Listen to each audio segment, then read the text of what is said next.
Gracias por el interés, por estar aquí en un miércoles santo, que es ya un ambiente muy prefestivo, ¿no? Y gracias especialmente al profesor Verdera, al que, como me tocaba a mí presentar este pequeño trabajo, y él, cuando yo estuve preparándolo, tenía un trabajo espectacular que tenéis en los materiales que hemos colgado en Internet sobre el seminario respecto de la cuestión, pues le pedí si podía hacer el de Discusand y él amablemente, a pesar de la fecha, dijo que sí, así que muchas gracias. La idea hoy es hablar del contenido del derecho de propiedad en su reconocimiento constitucional y en derecho europeo sobre todo, y hasta qué punto ese derecho a la propiedad privada supone o no que el legislador democrático puede establecer contenidos obligacionales o limitaciones de ese derecho que de alguna manera privan, en parte al menos, del contenido y de las posibilidades de disfrute del mismo, y si efectivamente existen algunos límites a esta posibilidad de configuración del legislador democrático o no, y hasta qué punto. La idea es tratar de hacerlo desde una perspectiva jurídica, porque creo que este es un tema en el que se nota muy claramente y se percibe muy claramente el que, con independencia de las opiniones que uno pueda tener o dejar de tener respecto de la conveniencia o no de una concreta limitación o una concreta regulación que obligue al propietario, eso es una cuestión totalmente distinta a la de su regularidad jurídica o constitucional, o su admisibilidad jurídica o constitucional. De hecho, algunos de los ejemplos a cuenta de los cuales se origina la ponencia, que tienen que ver con la regulación en materia de vivienda que ha hecho el legislador estatal, que como sabéis, en 2023, el año pasado, por medio de la Ley 12/2023, ha creado una legislación básica en materia de derecho a la vivienda,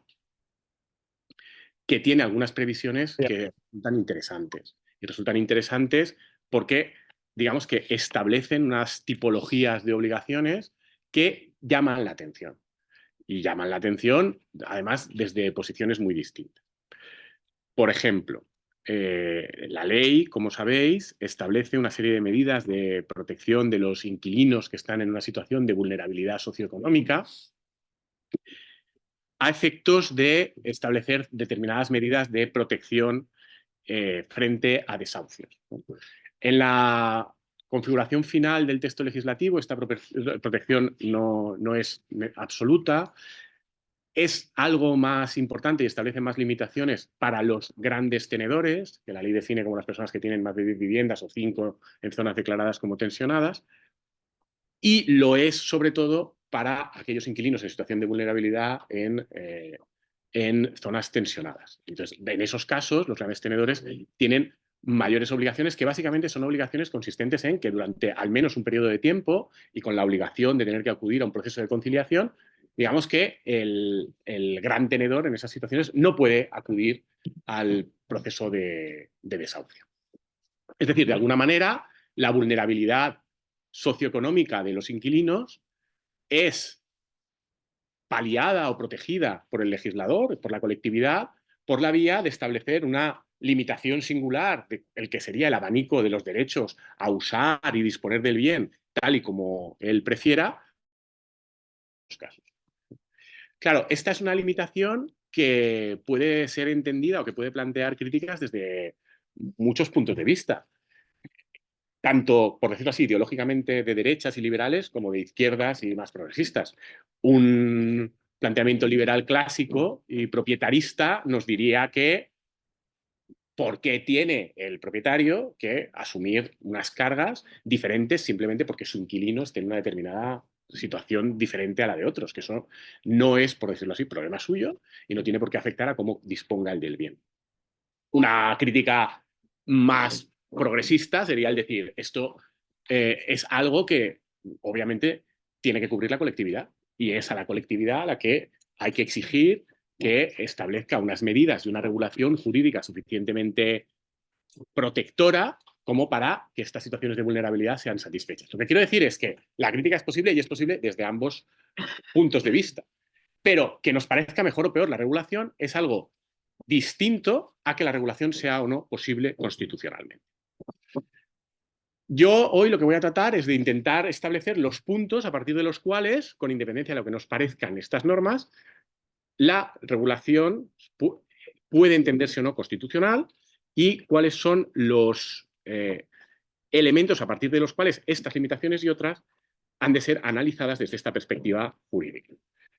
En la ley de vivienda de 2023, lo tenéis indicado en el esquema, además hay otro tipo de limitaciones que afectan a los grandes tenedores y que se unen a otras muchas respecto de este mismo colectivo que se han ido produciendo en los últimos años en la legislación autonómica en materia de vivienda. Da la sensación de que la condición de gran tenedor, sea definida como sea definida, porque ha habido cierta diversidad, aunque más o menos al final ha ido convergiendo, ha provocado que el legislador democrático, tanto autonómico como estatal, considere que por tener esta condición está justificado el que haya unas mayores limitaciones respecto del ejercicio de algunos de tus derechos de propiedad o del disfrute o de la libre determinación que puedas tener respecto de esos bienes. Y esto también es, hasta cierto punto, o ha sido entendido por algunas personas como una cierta novedad que puede plantear problemas. Es decir, tenemos ya dos novedades recientes. Una es la generalización del establecimiento de reglas y limitaciones distintas respecto de quién es el propietario y otra es respecto de quién pueda ser la persona que está haciendo uso o a la que se está destinando el bien del que es propietario. En cualquier caso, lo que me interesa destacar es que esto nos retrotrae a un debate que no es nuevo y que desde el origen de la propia idea y de las concepciones políticas, sociológicas, ideológicas desde todo punto de vista del derecho de propiedad, es recurrente y es hasta qué punto el propietario puede verse o no condicionado por las decisiones de los demás y en concreto de la colectividad respecto del uso y disfrute de sus bienes. Ya sabéis, y en esto no me voy a extender, que hay muchísimas teorías que explican que las sociedades solo recientemente hemos pasado a entender el derecho de propiedad en los perfiles en los que los entendemos ahora, a partir de la configuración del derecho moderno como una propiedad, como un artefacto jurídico que se basa esencialmente en dar una serie de garantías que el Estado acaba protegiendo y de alguna manera validando una serie de propiedades de uso y disfrute de la persona considerada como propietario, que sería el elemento central. Pero ya sabéis que hay muchas tesis que entienden que la propiedad no ha sido entendida así históricamente por muchas sociedades, que la propia idea de ser propietario tradicionalmente lo que llevaba era más cargas o también cargas que obligaciones. Y lo que me interesa destacar desde este primer momento es que esto en realidad no ha desaparecido nunca en la configuración moderna. Una cosa es que se haya hecho más hincapié en estos derechos al uso y disfrute y otra cosa es que haya desaparecido ese segundo elemento que ha estado siempre presente y que ha estado también siempre presente en la codificación liberal, en el Código Napoleón, en la codificación prusiana y, por supuesto, en el constitucionalismo moderno, tanto europeo como en la jurisprudencia, por ejemplo, norteamericana. Dicho lo cual, no solo es que esta concepción sea absolutamente frecuente, sino que vemos en los últimos años una cierta recuperación de un vigor quizás perdido, ¿no? Luego me referiré con algo más de detalle a cómo ha evolucionado la jurisprudencia del Tribunal Constitucional Español y podemos analizar si nos parece adecuada o no, pero es interesante de momento dejar apuntado que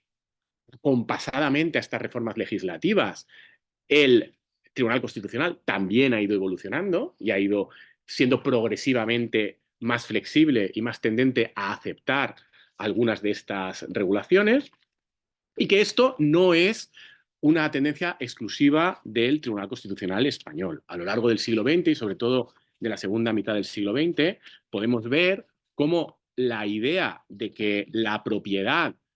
también tiene este contenido de obligación hacia el propietario ha sido no solo no abandonada, sino progresivamente reforzada por la evolución del derecho comparado y de la jurisprudencia constitucional. Os he indicado en el esquema las referencias que yo creo que son básicas. Pues si vamos a la jurisprudencia estadounidense, vemos cómo el abandono de la doctrina Lochner, que es la que impera a principios de siglo en Estados Unidos, permite todas las medidas que comportan muchísimas obligaciones a los propietarios del famoso New Deal, y a partir de ahí hay una consideración de la propiedad en los estudiosos norteamericanos como, por decirlo así, en términos constitucionales neutra. Es decir, se puede hablar de que de las distintas posturas ideológicas respecto de lo que es la propiedad, la Constitución estadounidense no tiene una preferencia por ninguna de ellas. Hay un libro muy interesante de Ackerman, antiguo, uno de los primeros que él escribió sobre eso, sobre la idea de propiedad privada en la Constitución de los Estados Unidos, y él va repasando los distintos las distintas concepciones filosóficas y políticas respecto a la propiedad para descartar que ninguna de ellas sea la que es apoyada explícitamente por la Constitución, y esto ha ido provocando que el Tribunal Supremo de los Estados Unidos haya podido adaptar su jurisprudencia a lo que es la evolución de la sociedad, de las necesidades sociales, de las exigencias ciudadanas y políticas articuladas por medio de los procesos de conformación de la voluntad democrática en el poder.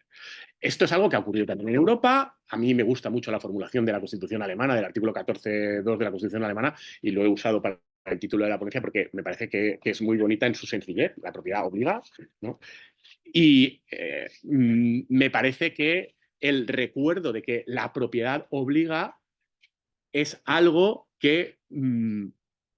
conviene tener en cuenta. Bueno, como os anticipaba, el Tribunal Constitucional Español ha ido paulatinamente, y esta evolución ya es más micro, porque me referiré a las últimas 2 décadas únicamente, ha ido paulatinamente afinando cuál es su capacidad de reacción o de control respecto de estas leyes que se han sucedido, sobre todo en materia de vivienda en los últimos años, autonómicas y algún decreto ley estatal. Lo que me resulta interesante es que el Tribunal Constitucional tampoco es ajeno a las dinámicas sociales, tampoco es ajeno a la presión política y popular y ciudadana, y ha ido cambiando su doctrina a una mejor y mayor aceptación de estas obligaciones. Si analizamos la primera sentencia de la nueva fase o de la nueva época, que es la que tiene que ver con el decreto ley y luego posterior ley andaluza en materia de vivienda, que la Junta de Andalucía y el Parlamento andaluz después aprueban en el contexto de la crisis de la segunda década de este siglo, vemos que, aunque sea por una razón competencial, el Tribunal Constitucional es extraordinariamente hostil a algunas de las soluciones. Esa hostilidad se traduce en una declaración de inconstitucionalidad que, ya digo, se ampara en una idea competencial. La Junta de Andalucía ha invadido las competencias del Estado, que aunque tengan una competencia exclusiva en materia de vivienda, no pueden utilizar esa competencia contra una regulación estatal en materia de desahucios y protección excepcional de desahucios y de las garantías hipotecarias, que afectaría a la unidad de la política económica. Entonces apelan al 149.1 y entienden que esto excede del ámbito de lo que puede legislar la comunidad autónoma. Esta hostilidad se ve después en algunas leyes catalanas en materia de vivienda, también en la ley valenciana 2016, porque el Tribunal Constitucional y los gobiernos del Estado inician una sucesión de recursos para atender a la letra pequeña de las distintas soluciones que las comunidades autónomas van haciendo en el sentido que comentaba antes, de establecer ciertas obligaciones adicionales, especialmente respecto de los grandes tenedores. Lo interesante es que en apenas muy poco periodo de tiempo, el periodo que va de la sentencia de la ley valenciana, que es de 2018, la sentencia 80-2018, a una previa sobre la ley navarra de principios de 2018 y una posterior respecto de la ley de las Islas Baleares, se ve como en esos meses el Tribunal Constitucional, probablemente por la presión a que está sometido por la sucesión de leyes autonómicas que van en una línea muy parecida, el derecho también se lucha y se gana, y la idea de consenso en derecho tiene poco sentido porque no hay soluciones consensuales definitivas. Entonces, hay un punto de llegada en la jurisprudencia que se tambalea precisamente por la insistencia de las regulaciones autonómicas en combatir el que había sido ese punto de llegada de la legislación estatal y del posicionamiento del propio Tribunal Constitucional. El final de esta historia es que al final el gobierno del Estado deja de recurrir las leyes, en esto tiene que ver el cambio de gobierno, y el Tribunal Constitucional empieza a ser más comprensivo. Y esto tiene también que ver el cambio de magistrados del Tribunal Constitucional. Nos puede parecer mejor o peor que las alteraciones en la composición de las Cortes, de los gobiernos y, como consecuencia de ello, del Tribunal Constitucional, alteren la conformación jurídica de las teorías respecto de instituciones constitucionales. Pero esto es normal y probablemente necesario e imprescindible en un Estado democrático. En cualquier caso, nos parezca mejor o peor, es cómo funciona el sistema, yo estoy simplemente dejando constancia. Y más allá de la cuestión competencial, hay una sentencia que es muy importante, que es la sentencia 53-2014 del Tribunal Constitucional, que, por ejemplo, de la Cuadra Salcedo ha comentado recientemente en un libro que está muy bien y que os recomiendo sobre la conformación de los derechos sociales en los últimos años, en la que el Tribunal Constitucional expresamente anuncia que va a cambiar el parámetro de control de constitucionalidad respecto de este tipo de normas. Y explica que va a dejar de utilizar el principio de proporcionalidad, que no me voy a detener en cómo funciona, porque asumo que todos aquí sabéis cómo ha ido siendo decantado jurídicamente por los tribunales primero europeos y lo hemos recogido nosotros, que no va a utilizar el principio de proporcionalidad como parámetro de control de este tipo de normas, sino que se va a limitar a un control de racionalidad y coherencia de la norma. Es decir, que asume frente a las visiones no compartidas por todos los apóstoles del principio de proporcionalidad, de que el principio de proporcionalidad no tiene que ser solo una guía para quien es competente para tomar la decisión, que sea una guía, por decirlo así, metodológica y de rigor jurídico respecto de la forma en la que se llega a esa decisión, que te permite llegar a una determinada decisión que has de razonar y motivar correctamente. Como sabéis, hay quienes consideran que este mismo estándar es el que tiene que emplear el juzgador para revisar las decisiones discrecionales adoptadas en uso de ese principio de proporcionalidad. Esto lleva a que, entendido en términos estrictos, si el órgano de control aplica el principio de proporcionalidad respecto de ese tipo de decisiones, lo que hace, ya digo, en esta interpretación más estricta o talibanística del empleo del principio, es que sustituye en la decisión al órgano que en principio es el competente para adoptarla, porque el principio de proporcionalidad,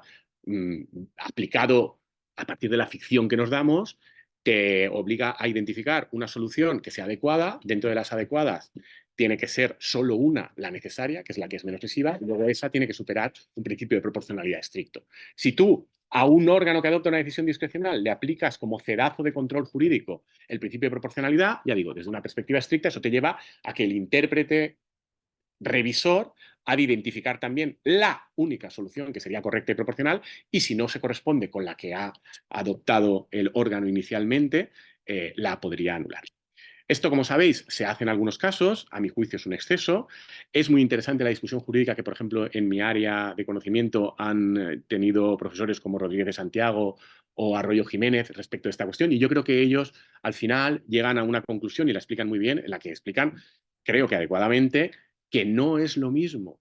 el empleo que hay que dar al principio de proporcionalidad respecto del órgano decisor y que tiene la competencia a la que se la hemos dado, porque entendemos que en él concurren las características de legitimidad democrática, de capacidad técnica, las que sean para adoptar una decisión, que el empleo que hay que dársele a ese principio cuando es un órgano revisor. Bien, en la sentencia del Tribunal Constitucional 53-2014, en el fondo lo que está haciendo el Tribunal Constitucional, aunque lo llame de otra manera, es hacer esto mismo. Es decir, yo no me voy a auto-otorgar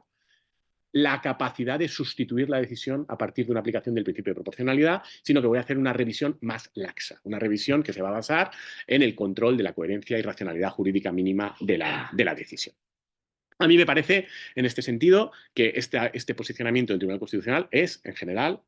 correcto y adecuado, y que lejos de malinterpretar cómo ha de funcionar el principio de proporcionalidad, en el fondo lo articula correctamente. Interesantemente, el Tribunal Constitucional lo que dice es que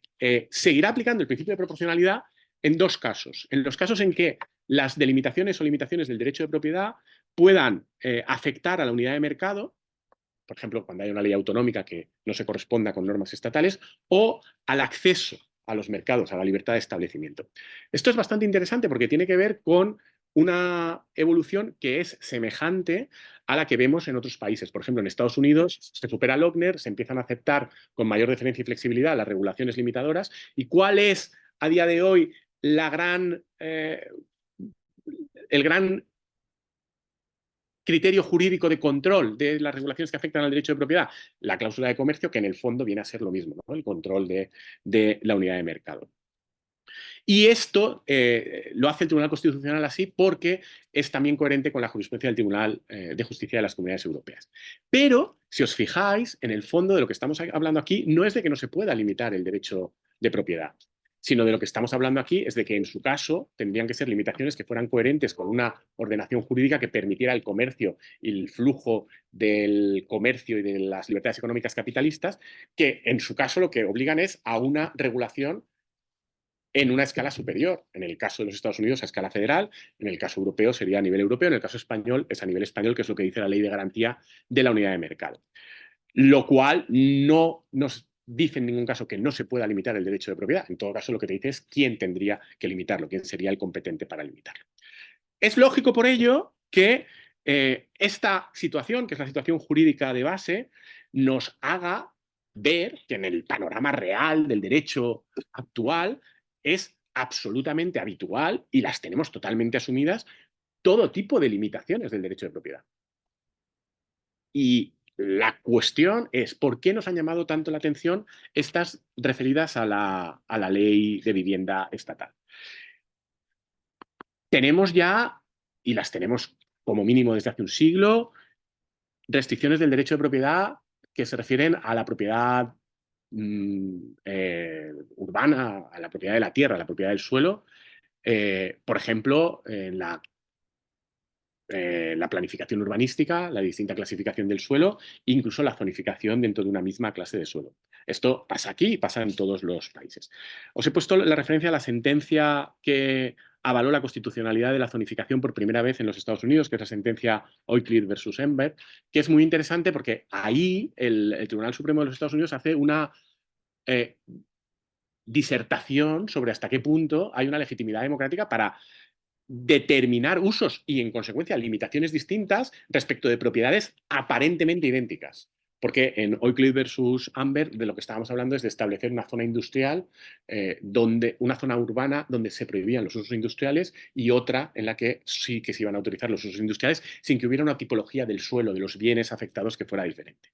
Y el Tribunal Supremo de los Estados Unidos ahí decide la constitucionalidad de esa zonificación por primera vez, atendiendo a razones que tienen que ver con el debate. Básicamente lo que dice es, hay un interés social y ese interés social es legítimo y nos parece razonable, pues lo vamos a hacer.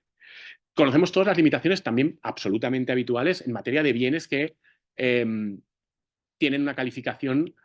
como protegidos por razones patrimoniales. Y esto incordia mucho a los propietarios porque les obliga, porque la propiedad obliga, como dice el 14.2 de la Constitución alemana y de forma equivalente el 33.2 también de nuestra Constitución. Tenemos obligaciones, por ello, que afectan al destino del bien. Es decir, no es solo a que haya una colectivización de ciertos beneficios, de ciertas necesidades o de la puesta en uso correcto del bien para el cumplimiento de su función social, sino que es que hay determinados bienes que tienen unas características especiales, diferentes, y respecto de esos se puede extremar las obligaciones. Y esto lo tenemos absolutamente normalizado también. Es decir, no es tan distinto, ni si vemos el ejemplo de la zonificación o si vemos el ejemplo del patrimonio histórico-artístico, el tipo de razones que hay detrás de la restricción, de la limitación a las que estamos viendo ahora. Incluso si hablamos del mero hecho de ser grande, de grandes propietarios, en otros ámbitos del ordenamiento jurídico, por ejemplo en el derecho de la competencia, el ser grande te genera más obligaciones. Lo estamos viendo este mismo mes, como a las grandes empresas que tienen gran cuota de mercado en los mercados digitales se les aplican obligaciones distintas respecto de las otras, ¿no? Pues en breve vamos a tener todos que decidir si queremos que WhatsApp, nuestro WhatsApp, se comunique o no con otras aplicaciones de mensajería más pequeñas, porque como WhatsApp es el que tiene el 90 y tantos % de cuota de dominio, se entiende que respecto de él podemos exigirle más cosas. Esto es absolutamente normal en nuestro derecho. Es tan normal que la propiedad no solo es que la hayamos limitado siempre, sino que muchas veces utilizamos el artefacto jurídico propiedad para garantizar o para hacer cosas en derecho, porque es muy útil y porque funciona muy bien, pero justamente con la idea de desde su origen vincular el reconocimiento de unas facultades a los propietarios con la correspondiente obligación en beneficio de la sociedad. Y hay ejemplos clarísimos, es decir, toda la creación de patentes, de propiedad industrial, que no dejan de ser un artefacto jurídico, donde la propiedad la crea el Estado y es el Estado el que decide crear un estatuto propietarista imitando lo que hemos regulado tradicionalmente como propiedad, porque funciona muy bien y da mucha seguridad jurídica y sabemos cómo funciona, pero justamente lo creamos con la idea de que a cambio de protegerles y de darles esos derechos, les obligamos a que, por ejemplo, las patentes se usen de una determinada manera, es decir, se articule una función social. El instrumento, el artefacto jurídico propiedad, es extraordinariamente útil, pero es extraordinariamente útil para hacerlo así. Ocurre también con la propiedad intelectual, en donde la protección está vinculada también a luego ciertos beneficios a la sociedad, como por ejemplo la reversión al dominio público a partir de unos determinados años, e incluso ocurre cuando determinados derechos de la personalidad hemos descubierto que los protegemos mejor si los propietarizamos. Esto se ve bastante bien en la sentencia del Tribunal Europeo de Derechos Humanos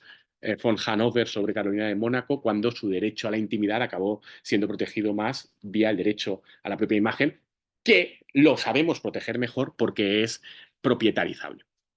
¿Qué quiero decir con ello? Lo que quiero decir es que la propiedad ha obligado siempre, que probablemente desde su nacimiento sociológico y político, todas las sociedades han entendido como normal que obligue. No solo eso, que el instrumento jurídico es tanto más útil, o es útil especialmente en la medida en que combina esa protección del propietario con obligaciones sociales.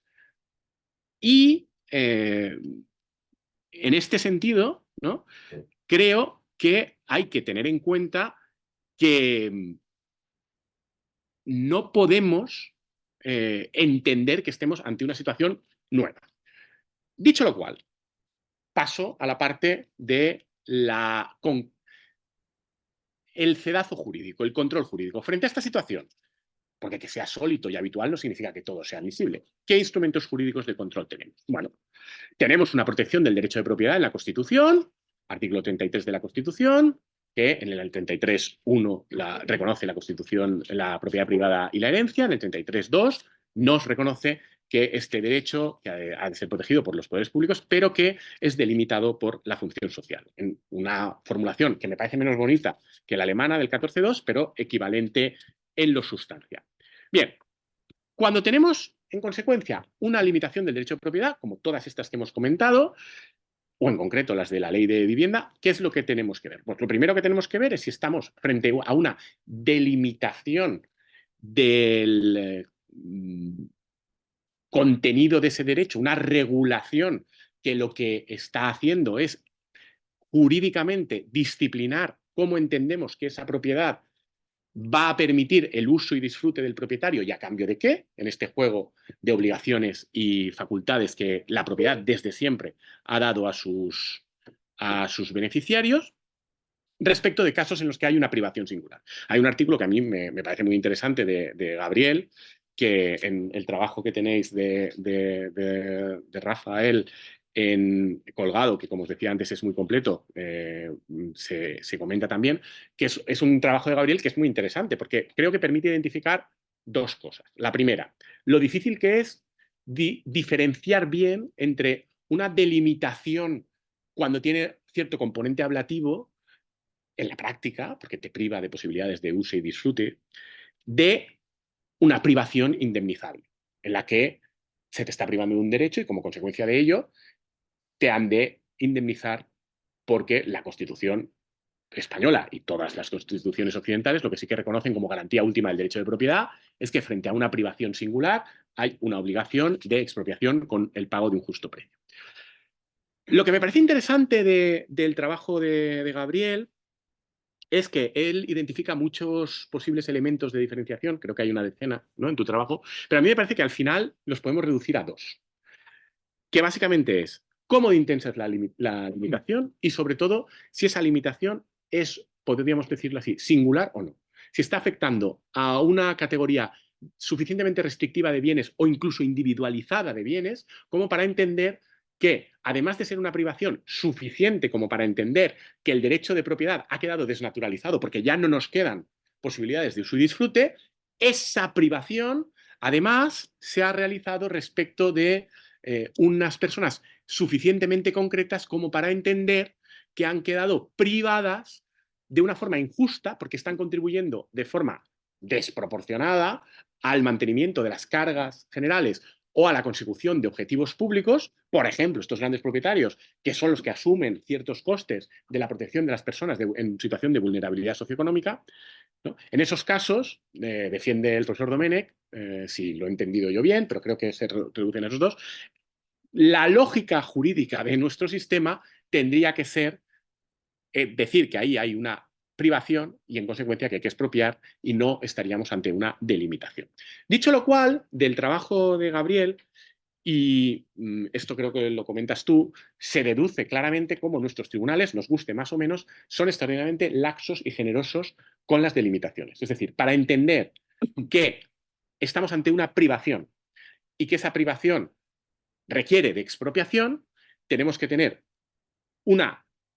completa privación o casi completa privación de las posibilidades de uso y disfrute del bien y que además sea particularmente singularizada, ni siquiera en un grupo de personas, sino en una persona o varias personas concretas e individualizables. No creo que, por ejemplo, aplicando estos criterios, las medidas de la ley de vivienda respecto de los grandes tenedores sean particularmente problemáticas, porque, insisto, nos pueden parecer mejor o peor, pero pasarían el control de constitucionalidad. Yo aquí menciono una crítica que no sé si él desarrollará después, del profesor Verdera, que sí que me parece interesante y atendible. Y es hasta qué punto no tenemos que tener en cuenta la paradoja de que en ciertos casos sea mejor que te expropien respecto a que te delimiten el derecho. Es decir, bueno, pues sí que parece que esto probablemente puede ser un criterio jurídico a tener en cuenta. Es decir, cuando se produce la paradoja de que en una determinada situación, si yo aplicara las reglas jurídicas de nuestra ley de expropiación forzosa y las reglas de valoraciones del tipo de bien correspondiente, se llegara a la conclusión de que frente a una supuesta delimitación, si me expropiaran el bien, ¿no?,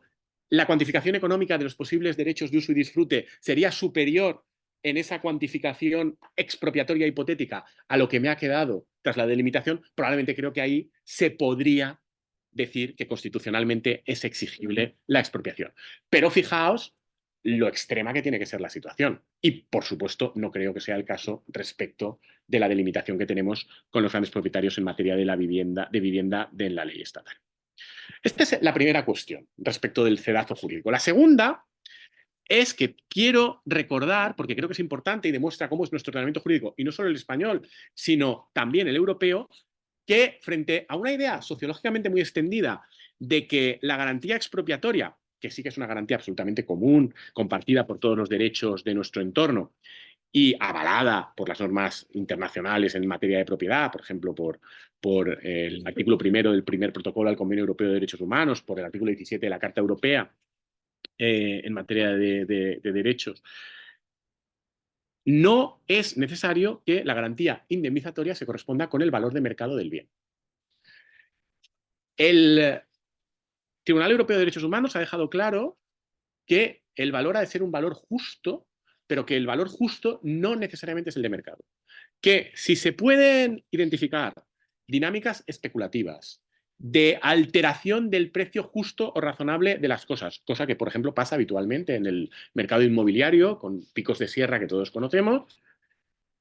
dice el Tribunal Europeo de Derechos Humanos que entonces, de forma justificada, es posible alejarse del valor de mercado a la hora de expropiar. Entiende que esto ha de estar motivado, ha de estar justificado, ha de estar explicado y que en todo caso el valor de mercado debe ser una guía. Pero es posible alejarse. Esto lo ha recogido el derecho español y, como sabéis, en la ley urbanística actualmente en vigor y el reglamento de valoraciones urbanísticas actualmente en vigor, se objetiva la valoración de las expropiaciones urbanísticas en muchos casos, tratando de zanjar así una pelea histórica entre los tribunales y el legislador estatal español, consistente en que el legislador, a veces el legislador gubernamental vía decretos leyes, se empeñan en una y otra vez decirle a los aplicadores de la ley, que son los tribunales, que cuando se expropia hay que pagar un justo precio a partir de una determinada valoración que se pretende objetivar y que no tiene que incorporar elementos especulativos ni expectativas, por ejemplo, expectativas urbanísticas de revalorización tras una posterior transformación urbanística que realizará la Administración,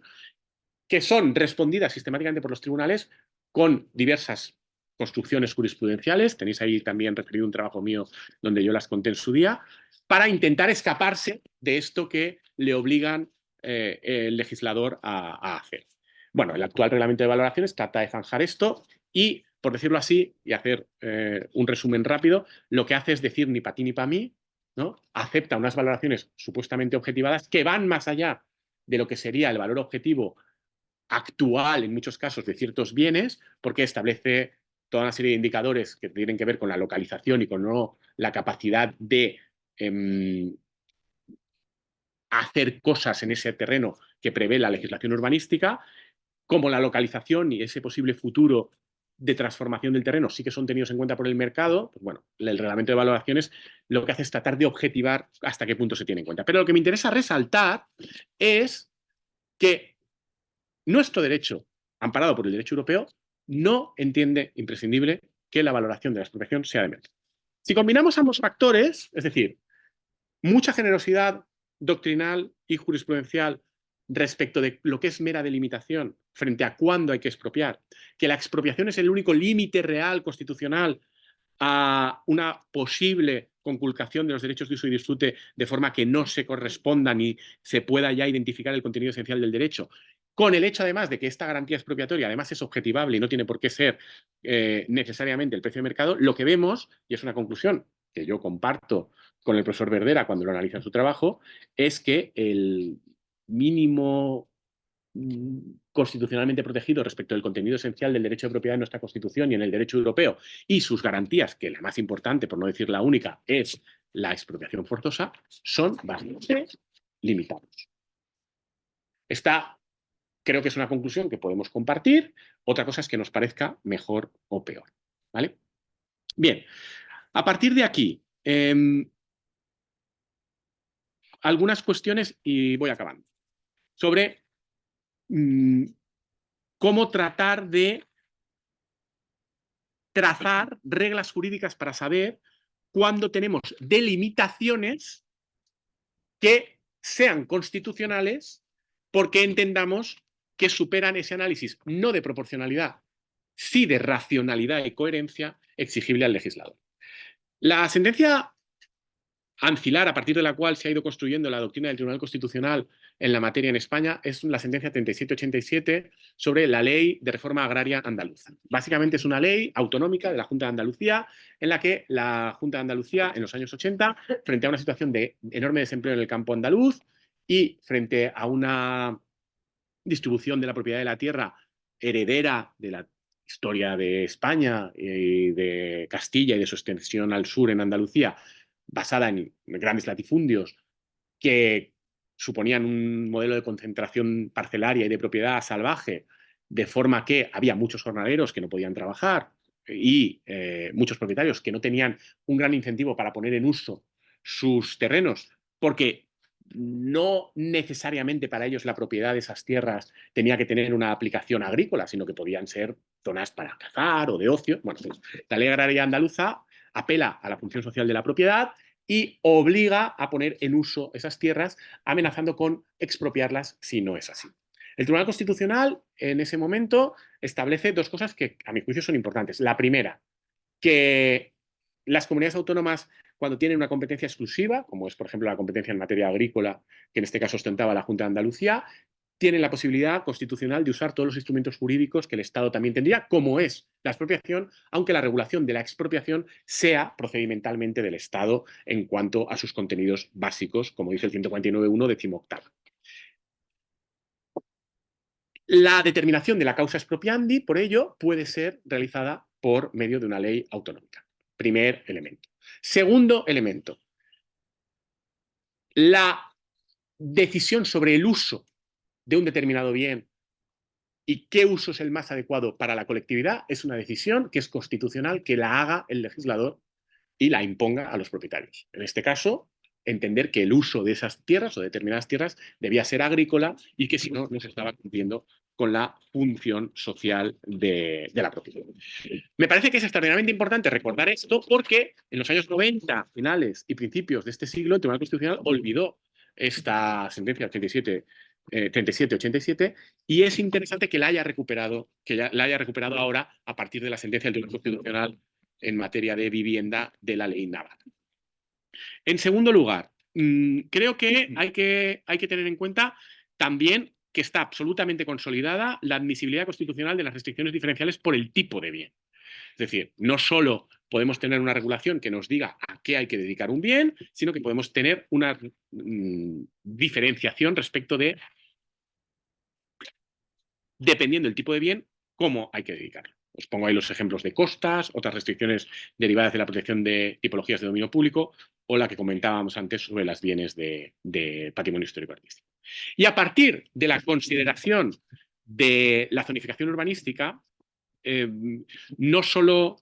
por tipología diferente de bien, sino porque el uso lo queramos dar. No me voy a volver a referir a lo que os contaba antes de la sentencia americana Oakley-Amber. Lo que me parece interesante es que en esta jurisprudencia, y sobre todo si la combinamos con esas obligaciones que dice el Tribunal Constitucional en la sentencia 53-2014 de racionalidad y coherencia, que vendrían a ser como una aplicación de la lógica de la proporcionalidad, pero por el órgano de control y no por el órgano decisorio, probablemente lo que hay que empezar a decir es que necesitamos un control de constitucionalidad que, al amparo de la idea de interdicción de la arbitrariedad y de exigencia de racionalidad, se preocupe por incluir lo que ha sido el desarrollo jurídico que viene sobre todo del derecho europeo respecto de cómo controlar esas decisiones en cuanto a la calidad procedimental, la calidad normativa, la calidad explicativa, la efectiva participación ciudadana en la conformación de la decisión, como elementos que permitan superar ese control de que efectivamente la decisión no tiene incoherencias internas y es el fruto de un proceso razonado y articulado de control. Me parece interesante en este sentido que, y acabo con una idea que combina algo que decía ya antes, si va y resulta que las únicas restricciones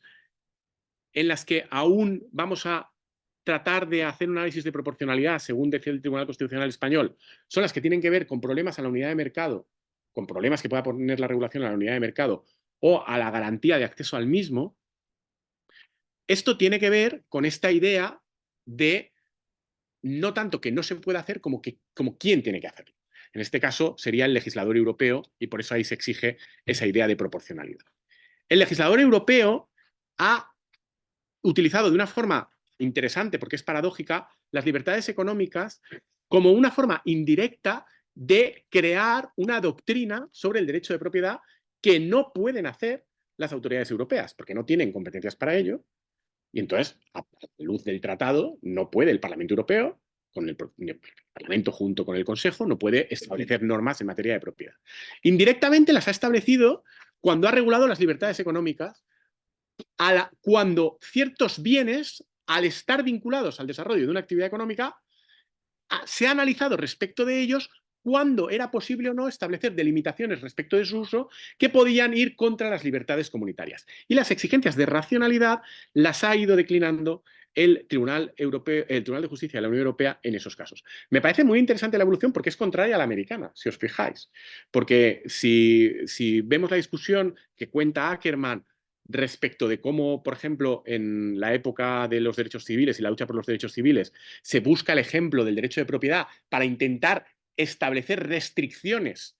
a las libertades económicas. En la época de los derechos civiles se establece por primera vez en los Estados Unidos normas que obligan a esa Drittwirkung de la irradiación de los derechos fundamentales, impidiendo a propietarios de negocios discriminar, por ejemplo, a negros. Entonces, es interesante que el debate en Estados Unidos es el contrario. En Estados Unidos lo que intentan ciertas personas, el más famoso es el famoso Bork, que supongo que habréis oído hablar de él, ¿no? Lo que intentan es decir, no, es que esas restricciones de las libertades económicas son inconstitucionales porque están afectando a una propiedad y la propiedad no me la puedes tocar en ese sentido.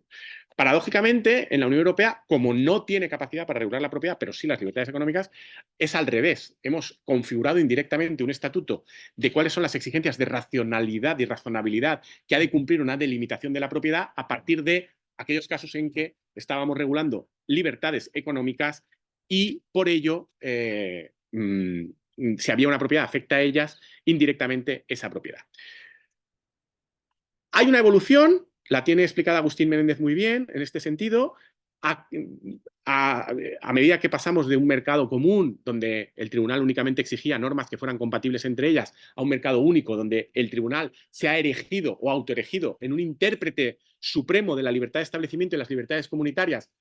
en un sentido fundamental, en el sentido de decir, no solo tengo que velar porque estas libertades sean coherentes entre sí y permitan el comercio entre los estados, porque haya unas normas que permitan un mercado único y un mercado donde haya un comercio sin barreras jurídicas, sino que además tienen que ser únicas en un sentido que respeten la esencia de estas libertades. Esta es una evolución, ya digo, muy bien documentada por Agustín Menéndez, que provoca que entonces indirectamente sea el Tribunal de Justicia de la Unión Europea el que está delimitando lo que se puede y lo que no se puede hacer en materia de derecho de propiedad en estos casos. Y aquí, y es la última idea que quiero resaltar, es interesante ver cómo también en los últimos años, porque el Tribunal de Justicia de la Unión Europea tampoco es ajeno a la evolución social, económica y política de nuestras sociedades, detectamos en los últimos años una evolución en este mismo sentido.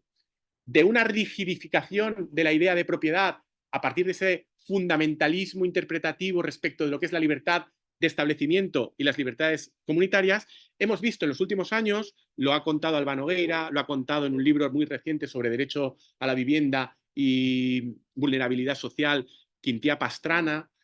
lo ha contado en nuestra facultad, en una tesis fantástica, Claudia Jimeno, que no está porque está felizmente de baja por cuestiones bonitas.